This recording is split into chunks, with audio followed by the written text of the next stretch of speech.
فیصلہ پروردگار نے 1400 سال پہلے کا سنایا ہوا ہے۔ وہ الگ بات ہے کہ ہم اور ہمارے حکمران ان لوگوں نے دوستوں کی دوستیاں بڑھائیں، پینگیں بڑھائیں، جس کا نقصان پھر آج امت مسلمہ اٹھا رہی ہے۔ اللہ تعالیٰ نے اس سے اگلے حصے میں وعید سنائی، اور بڑی سخت وعید۔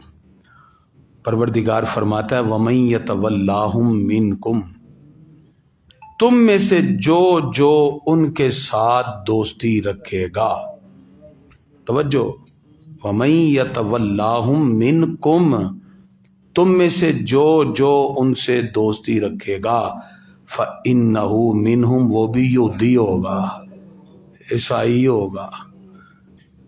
یہ کسی بندے کا قول نہیں، کس کا کلام ہے؟ اللہ کا کلام۔ فَإِنَّهُ مِنْهُمْ، وہ انہی میں سے ہی ہے۔ وہ ٹائٹل جو مرضی لگائے کہ میں مسلمان ہوں، مسلمانوں کا لیڈر ہوں، میں جو مرضی ٹائٹل لگائے، ان کے ساتھ دوستی کی پینگیں بڑھانے والا اللہ فرماتا ہے پھر وہ مسلمان نہیں، وہ انہی میں سے ہے۔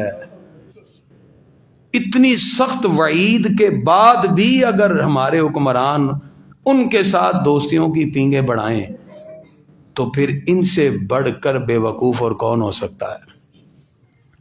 اصل میں مسئلہ یہ ہے کہ یہ لوگ خود دین سے ناواقف ہیں۔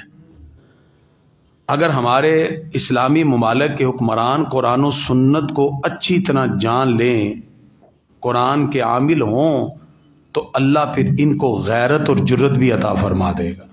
مومن کے ایمان کی بڑی طاقت ہے، دل سے ہو مخلص، کیونکہ اقبال کہتے ہیں یہ اب نہیں ستیزہ کار رہا ہے ازل تا امروز، شروع سے یہ سلسلہ چلتا آ رہا ہے۔ چراغ مصطفی سے شرار بولہبیز، بولہبی فکریں اس سوچ میں ہیں کہ کسی طرح چراغ مصطفی کو بجھا دیا جائے، کوشش میں لگے ہوئے ہیں، لیکن فانوس بن کر جس کی حفاظت ہوا کرے، وہ شمع کیا بجھے جسے روشن خدا کرے۔ گرامی قدرات، یہود و نصارہ نے بڑی سازشیں کی اس امت کو ڈی ویلیو کرنے کے لیے، اس امت کو جھکانے کے لیے ہر طرح کی کوششیں کی۔ صلیبی جنگوں کے بعد ان پر یہ بات واضح ہو گئی کہ اتنے ہم نے کاری ضرب لگا دیے مسلمانوں پر، نہ ان کی تہذیب بدلی ہے، نہ ثقافت، نہ عقائد، نہ ان کے اعمال، یہ پھر بھی اپنے نظریے میں مضبوط ہیں۔ میں صلیبی جنگوں سے شروع کر رہا ہوں۔ انہوں نے کہا یہ مسلمان تو پھر تلوار سے کبھی بھی زیر نہیں ہوگا۔ انہوں نے جتنی کوشش کی، پیسہ لگایا، سب کچھ، کسی طرح ان مسلمانوں کو ان کی تہذیب سے، ثقافت سے، نظریات سے کسی طرح ڈی ویلیو کر دے، لیکن مسلمان اپنے نظریے، عقیدے، تہذیب، ثقافت، کلچر پہ ڈٹے رہے۔ صلیبی جنگوں کے بعد انہوں نے یہ فیصلہ کیا ان مسلمانوں کو ہتھیار سے نہیں، نظریات سے کمزور کر کے پھر ان سے لڑا جائے۔ تو جس قوم کا نظریہ ختم ہو جائے گا، کیونکہ قومیں تو نظریے سے پہچانی جاتی ہے نا، قومیں کس سے پہچانی جاتی جی؟ نظریات سے۔ جب نظریہ ہی ڈی ویلیو ہو گیا، ان کی سوچ کو ہی رسول اللہ صلی اللہ علیہ وسلم کی محبت سے خالی کر دیا، تو پھر وہ قوم جو اپنے نظریے سے خالی ہو جائے تو پھر وہ کبھی بام عروج پر نہیں جا سکتی۔ اس کے لیے انہوں نے باقاعدہ ادارے قائم کیے، اور ان اداروں میں قرآن مجید کی تعلیم عیسائی اور یہودی اسکالر نے حاصل کی۔ اتنی بخاری آپ کو نہیں آتی جتنی عیسائیوں کو آتی ہے، ہم تو مسلمان نام کے ہیں خالی۔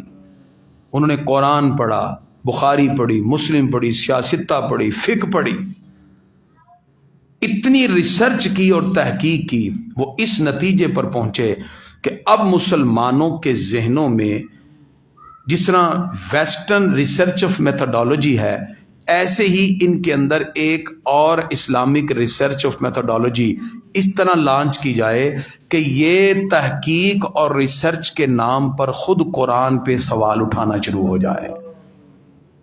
نام اس کو کیا دیا؟ تحقیق، ریسرچ. جس طرح کہ ویسٹ ہے، انہوں نے جو جو چیزیں عقل میں نہیں آئی وہ بائبل میں سے نکال دی، یعنی چھوڑ دی.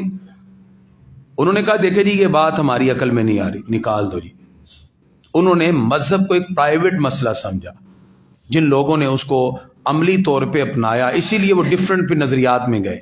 جیسے پاکستان میں کیتھولک زیادہ ہیں، کیتھولک کے بعد پروٹیسٹنٹ ہیں جو ان سے مخالف ہو کے نکلے، انہوں نے پروٹیسٹ کیا. مارٹن لوتھر ان کا بانی تھا. پھر اس سے ایک نیا آرتھوڈکس کے نام سے فرقہ بنا. پھر ان کے ڈفرنٹ مزید نظریات کے لوگ بنے. یعنی کیتھولک سے پھر یہ منتقل ہوئے پروٹیسٹنٹ کی طرف اور وہاں سے پھر آرتھوڈکس کی طرف. یہ ان کے ڈفرنٹ نظریات کے کرسچینٹی میں لوگ موجود ہیں. اسی طرح یہودیت میں پہلے یہ کہتے تھے کہ ماں کا یہودی ہونا ضروری ہے، وہ اسے موروثی مذہب کہتے تھے. لیکن یہودیت کے اندر اب چینج ہو گیا. اب شادمان میں ایک پورا چرچ ہی پیسے لے کر مکمل عیسائیت سے یہودیت اختیار کر لیتا ہے لاہور میں. تو اس کا مطلب یہ ہے کہ اب وہ ماں کا یہودی ہونے والا تصور ان کا چینج ہوتا گیا. اچھا، اب یہاں چونکہ معاملہ یہ تھا کہ بائبل سمجھ میں نہیں آ رہی، چلو جی اس بات کو چھوڑ دیں، چلیں اس بات کو ایسے کر لیں. انہوں نے کسی نہ کسی طرح تعلیمات کو اپنی عقل کے مطابق کر لیا. ان کا یہ کہنا تھا کہ مسلمان بھی اب اس نئے دور کے تقاضوں کو دیکھ کر قرآن و سنت کو اپنی عقل کے دائرے کے مطابق کرنا شروع ہو جائیں، اسلام کے اندر بھی چینجنگ لے کے آئیں. اس کے لیے انہوں نے ڈفرنٹ اسکالر بنائے. اچھا، اب جو ان کا یہ سلسلہ شروع ہوا اس کو کہتے ہیں تحریک استشراق، اسے کہتے ہیں مستشرقین. اس فتنے کا نام ہے اورینٹلسٹ، اور یہ فتنہ اورینٹلزم کے نام سے پہچانا گیا. آپ نیٹ پہ لکھے اورینٹلزم. اس کے اندر گولڈ زہر نے 14 جلدوں پر اتنی موٹی قرآن کے خلاف کتاب لکھی. پہلے اس نے قرآن پہ ریسرچ کی. آپ کو بھی اتنا قرآن نہیں آتا ہوگا، نہ آپ نے کبھی ٹائم نکالا سمجھنے کے لیے. اس نے پہلے قرآن کو سمجھا، سیکھا، خود کرسچن ہے، اور اس نے اسلام کے خلاف اتنی موٹی کتاب گولڈ زہر نے لکھی. قرآن اور حدیث کے خلاف، حدیث کی اسناد پر انہوں نے سوال اٹھائے، باقاعدہ ریسرچ ہوئی، $1 ملین اس پہ لگائے گئے، اور پھر یہ آہستہ آہستہ مسلمانوں میں دھکیلے گئے، جس کی وجہ سے مسلمانوں میں پرویزی فرقہ جنم لیتا ہے. انکار حدیث کا بر صغیر میں عبداللہ چکڑالوی جیسا جنم لیتا ہے. اب قرآن پاک کے مقابلے میں پہلے تو قرآن میں شکوک و شبہات ڈالے گئے کہ قرآن آپ کے پاس اصلی شکل میں کیسے ہے جی، یہ تو حضور صلی اللہ علیہ وسلم کی دور میں کتابی شکل میں تھا ہی نہیں. اس پہ سوالات اٹھائے، بہت سے لوگ گمراہ ہوئے، یہاں تک کہ وہ پٹڑی سے اتر گئے. جو قرآن سے نہیں ہوئے تو پھر حدیث پر آئے. حدیث پر انہوں نے 3 درجوں پر کام کیا. پہلا کام یہ کیا، انہوں نے ٹوٹل انکار حدیث پہ کام کیا. انہوں نے کہا صرف جو حدیث قرآن کے مطابق ہوگی مانی جائے گی، باقی ہم نہیں مانتے. اور یہ کون کہہ رہے تھے؟ خود کلمہ پڑھنے والے مسلمان. آپ حیران ہوں گے کہ سر سید احمد خان جیسا بندہ بھی ان سے متاثر ہو گیا. اس نے بھی قرآن کی ایک تفسیر لکھ دی جس میں قرآن کی آیتوں کو اس نے معجزات کو اپنی طرف سے تعویل کر کے بدل دیا، وہ جیسا بندہ.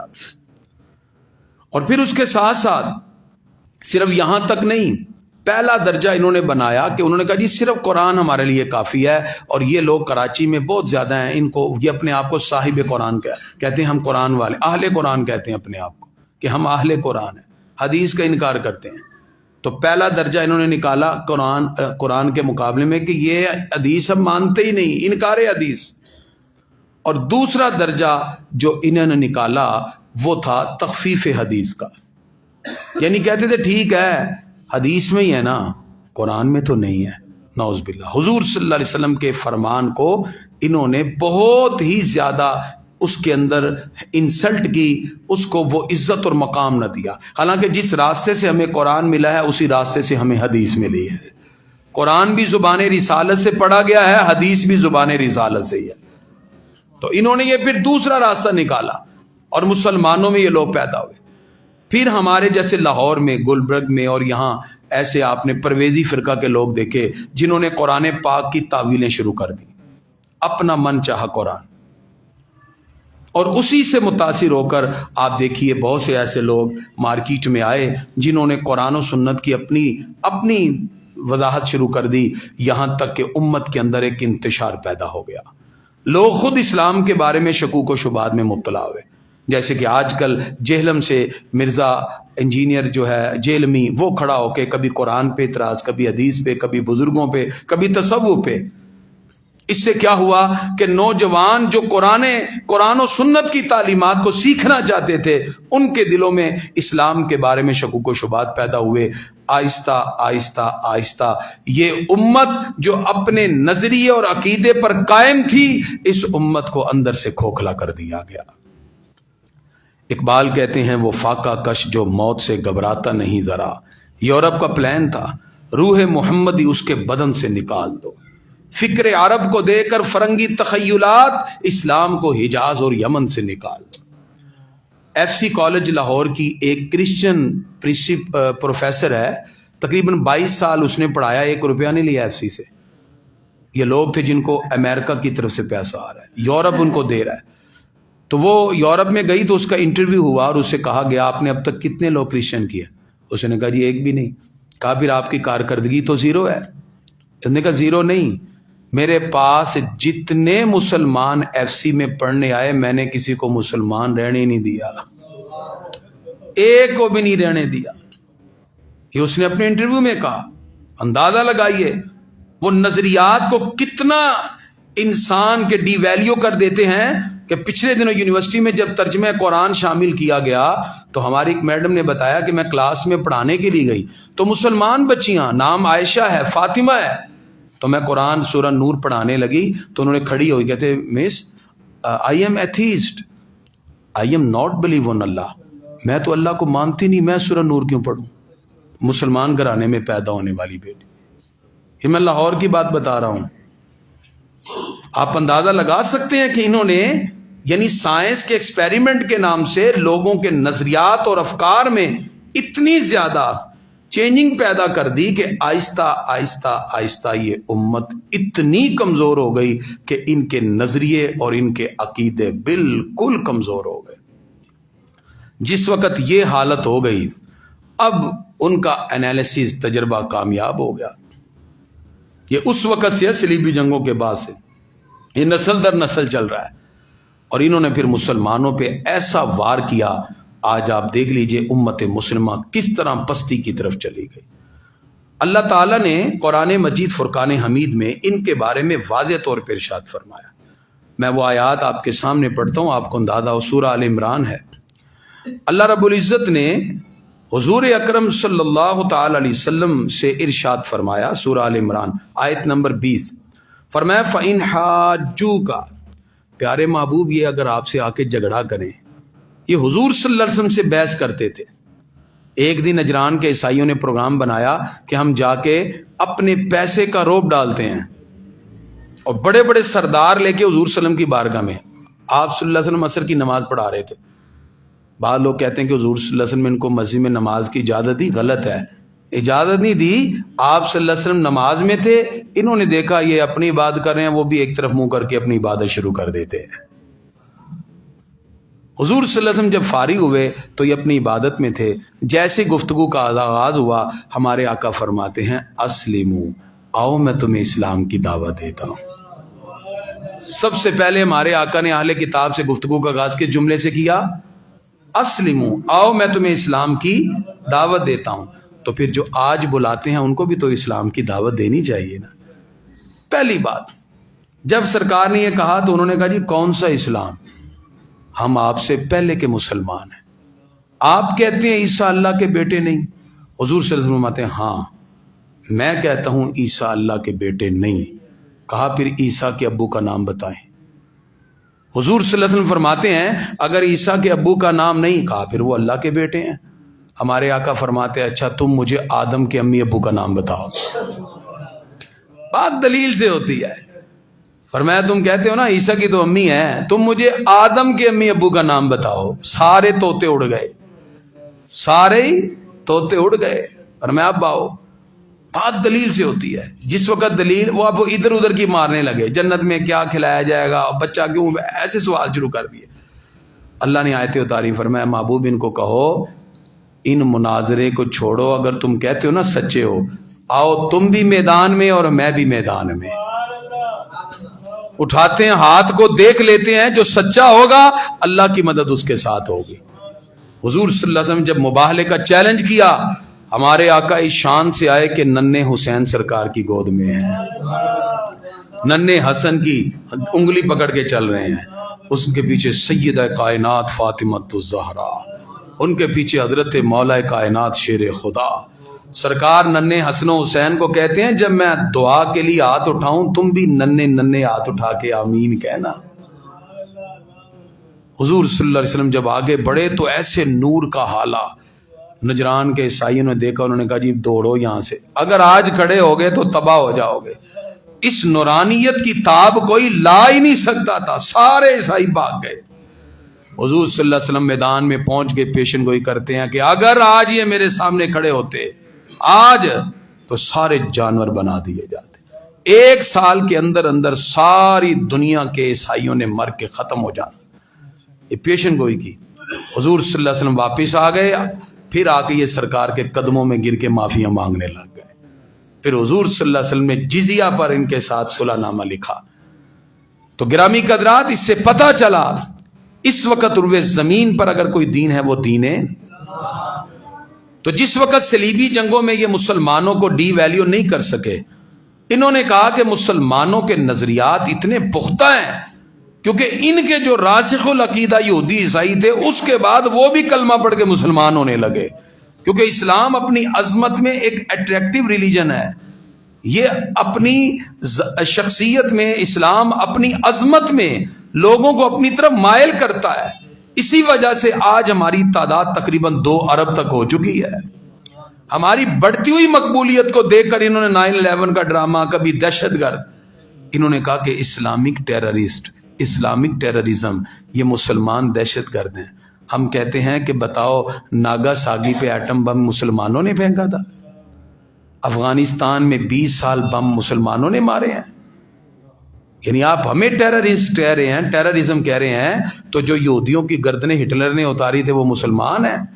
ہولو کاسٹ مسلمانوں نے کیا تھا۔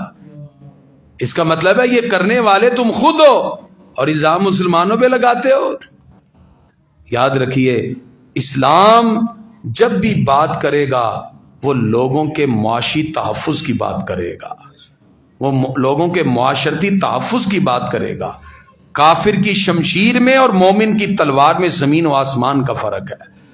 صلاح الدین ایوبی نے جس وقت بیت المقدس کو فتح کیا تو عیسائیوں سے کہا تمہیں جانے کی اجازت ہے، تم آرام سے جا سکتے ہو، کسی ایک کو نہیں مارا۔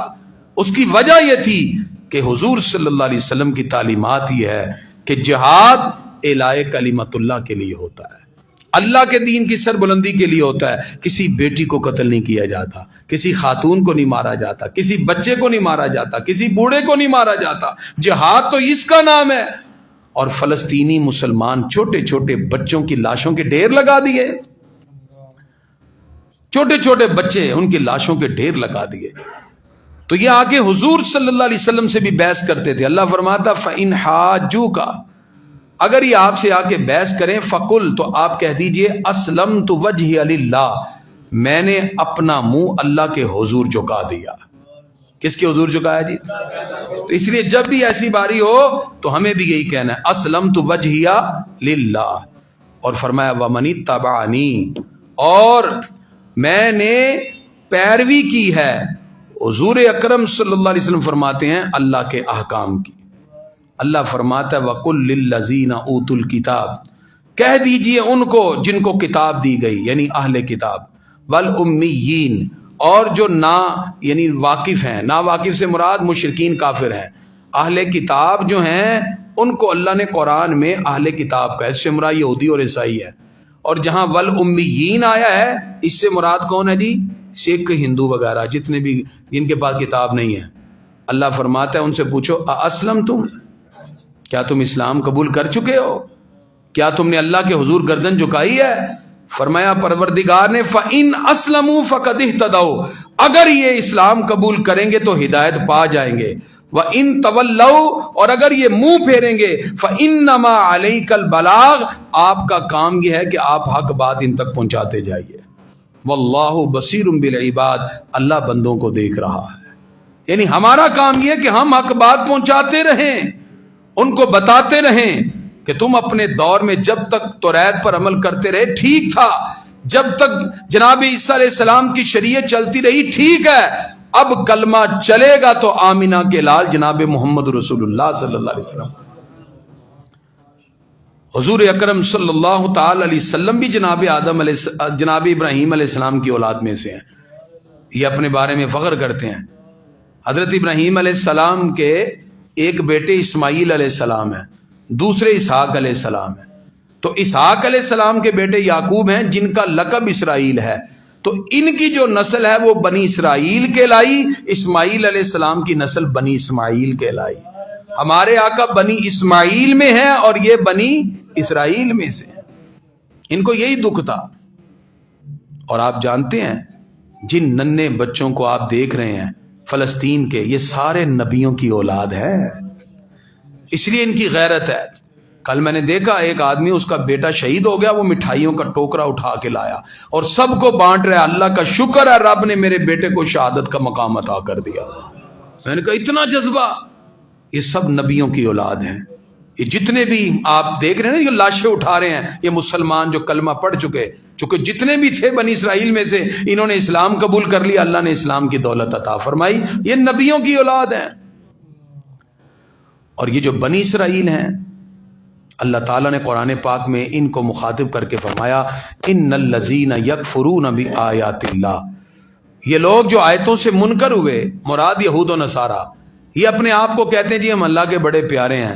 اللہ تعالیٰ قرآن پاک میں فرماتا ہے وَيَقْتُلُونَ النَّبِيِّينَ بِغَيْرِ حق، تم نے تو بغیر کسی وجہ کے نبیوں کو بھی شہید کر دیا. کن کو شہید کیا جی؟ نبیوں کو. یعنی انہوں نے بنی اسرائیل میں صبح کے وقت تقریباً ایک ہی وقت میں تقریباً 47 نبیوں کو قتل کر دیا. ایک ہی وقت میں کتنے جی؟ 47. جب 47 نبیوں کو انہوں نے کاٹ کے رکھ دیا، شہید کیا، تو اس وقت کے جو نیک لوگ تھے انہوں نے ان کو سمجھانے کی کوشش کی. یعنی یہ صبح کا ٹائم تھا، ان کی تعداد 112 تھی. کتنی جی؟ 112. اس دور کے جو ولی تھے، نیک تھے، عابد تھے، انہوں نے کہا تم نے اتنا بڑا ظلم کیا، 47 نبیوں کو قتل کر دیا، شہید کر دیا. تو جب انہوں نے ان کو سمجھانا چاہا تو شام کے وقت انہوں نے سارا پلان تیار کیا اور ان 112 عابدوں کی گردنیں کاٹ کے رکھ دی. اسی رات، یعنی صبح کو 47 نبی شہید کیے اور شام کو 112 عابدوں کی گردنیں کاٹ دی. اللہ تعالیٰ نے اس کا ذکر کیا وَيَقْتُلُونَ النَّبِيِّينَ بِغَيْرِ حق، انہوں نے ناحق نبیوں کو شہید کیا. وَيَقْتُلُونَ الَّذِينَ يَأْمُرُونَ بِالْقِسْطِ مِنَ النَّاسِ، اور جو ان کو انصاف کا حکم دیتے تھے انہوں نے ان کو بھی شہید کر دیا، 112 عابدوں کو. تو کیا آپ سمجھتے ہیں کہ آپ کے ساتھ وفا کریں گے؟ اسرائیل کا وزیر اعظم کہہ رہا ہے کہ اب فلسطین، اس کے بعد باری ہے ایران کی اور اس کے بعد باری ہے پاکستان کی. اس نے اعلان کر دیا ہے. ہم بیٹھے ہوئے آرام. اللہ فرماتا ہے فَبَشِّرْهُمْ بِعَذَابٍ أَلِيمٍ، ان کو دردناک عذاب کی خوشخبری دے دیجئے. أُولَٰئِكَ الَّذِينَ حَبِطَتْ أَعْمَالُهُمْ فِي الدُّنْيَا وَالْآخِرَةِ، یہ وہ لوگ ہیں جن کے اعمال دنیا آخرت میں تباہ ہو گئے. وَمَا لَهُم مِّن نَّاصِرِينَ، ان کا کوئی مددگار نہیں ہوگا. دنیا کے اندر بھی انہوں نے اپنے آپ کو تباہ کیا. تو یہ بنی اسرائیل جو ہیں، جو یہودی عیسائی، یہ کبھی بھی مسلمانوں کے ہمدرد نہیں ہوئے. اس لیے مسلمانوں کو کہا گیا ان کے ساتھ دوستیاں نہ رکھیں، اور انہوں نے ہمیشہ مسلمانوں کو نقصان پہنچایا. اس وقت صورتحال یہ ہے، لوگ اس کو جنگ کا نام دیتے ہیں، میں اس کو ظلم کا نام دیتا ہوں. جنگ یہ نہیں ہوتی. جنگ ہوتی ہے دونوں طرف سے ہتھیار ہوتے ہیں، پھر میدان سجتا ہے، پھر پتہ لگتا ہے کہ جنگ ہوتی ہے. انہوں نے تو غزہ کا محاصرہ کیا ہوا ہے، پانی بند، کھانا بند، لائٹ بند، سب کچھ بند، نہ میڈیسن جانے دے رہے ہیں، اور ان بچاروں کو غزہ میں بند کر کے اوپر سے میزائل مار مار کے شہید کرتے جا رہے ہیں. یہ جنگ نہیں ہے، یہ ظلم اور بربریت ہے. ظلم اور بربریت ہے. اور آج سارے حکمران خاموش بیٹھے ہیں. کوئی بولنے کے لیے تیار نہیں، کوئی ان کی ہمدردی میں دو جملے نہیں کہہ رہا۔ امت مسلمہ کو اللہ تعالیٰ نے وہ جذبہ عطا کیا ہے، وہ جوش عطا کیا ہے، امت مسلمہ کھڑی ہو جائے اللہ رب العزت کی مدد بھی آ جاتی ہے۔ اللہ کی عزت کی قسم، یقین کامل ضروری ہے، لیکن آج وہ یقین کہاں سے لائیں؟ اور اس امت کو بڑے پری پلان طریقے کے ساتھ ڈیمولش کیا، بڑے پری پلان نظریات اور افکار میں ہمیں زیرو کیا۔ اقبال کہتے ہیں کہ چوں بنام مصطفیٰ خانم درود، از خجالت آب می گردد وجود۔ فرمایا جب میں رسول اللہ صلی اللہ علیہ وسلم کا نام نامش میں گرامی لیتا ہوں تو شرم سے پانی پانی ہو جاتا ہوں۔ عشق می گوید ہے محکوم غیر، میرے اندر سے آواز آتی ہے تو غیروں کی محبتوں کو دل میں بسائے ہوئے ہے۔ سینہ تو از بتاں مانندے دیر، تیرا اندر تو غیروں کی محبت میں بت خانہ بنا ہوا ہے۔ تا ندارد از محمد رنگ و بو، از درود خود میالہ نام ہو۔ جب تک اپنے دل کو غیروں کی محبت سے پاک نہیں کرتا اس وقت تک اس زبان سے نبی کا نام لے کے نبی کے نام کو میلا بھی نہ کر۔ ہمیں اپنے دلوں کو بھی پاک کرنا ہے۔ اقبال کہتے ہیں سبب اس کا کچھ اور ہی ہے، جسے تو خود سمجھتا ہے زوال بندہ مومن کا بے زری سے نہیں۔ اس امت کے زوال کا سب سے پہلا سبب جو ہے وہ ہماری تعلیم کو بدل دینا ہے۔ پہلا سبب کیا ہے جی؟ تعلیم، یعنی ہمارے ہاتھوں سے قرآن بخاری مسلم لے کر ہمیں ساری کی ساری یہود و نصارہ کی تعلیم پڑھائی جا رہی ہے۔ جو بچہ آئنسٹائن کوئی پڑھتا رہے، شیکسپیئر اور ولیم ڈیوس کوئی پڑھتا رہے، اس کو کیا پتا کہ خالد بن ولید کا کردار کیا تھا، کہ موتا کے میدان میں کتنی تلواریں اپنے ہاتھ پہ توڑی۔ اس کو کیا پتا کہ حضرت معاذ بن جبل رضی اللہ تعالیٰ کی شان کیا تھی، امین امت حضرت ابو عبیدہ بن جراح رضی اللہ عنہ کی کیا شان تھی، حضرت سعد بن ابی وقاص کیسے جرنیل تھے، کیونکہ اس نے تو ساری زندگی آئنسٹائن کو پڑھا ہوا ہے۔ گرامی کے حضرات، ہم یہ نہیں کہتے کہ آپ تعلیم، آپ علم حاصل کریں، لیکن اس کے ساتھ رسول اللہ صلی اللہ علیہ وسلم کے دین کو بھی پیش نظر رکھیں، اس محبت سے جڑ جائیں۔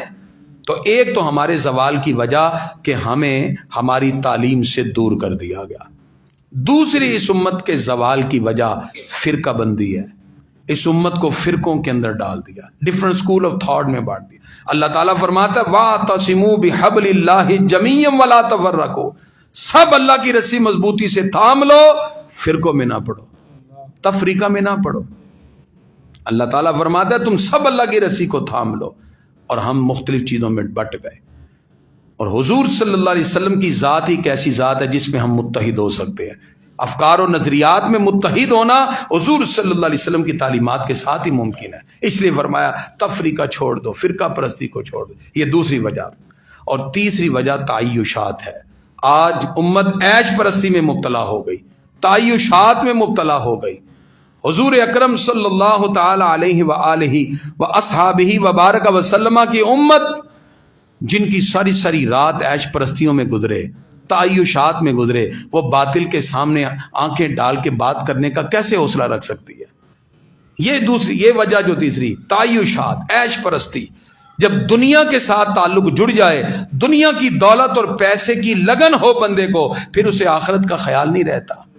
اللہ تعالیٰ فرماتا وَاعْلَمُوا أَنَّمَا الْحَيَاةُ الدُّنْيَا لَعِبٌ وَلَهْوٌ، جان لو دنیا کی زندگی صرف ایک کھیل تماشا ہے، صرف کھیل تماشا ہے، دنیا اسی کے اندر لگ گئی۔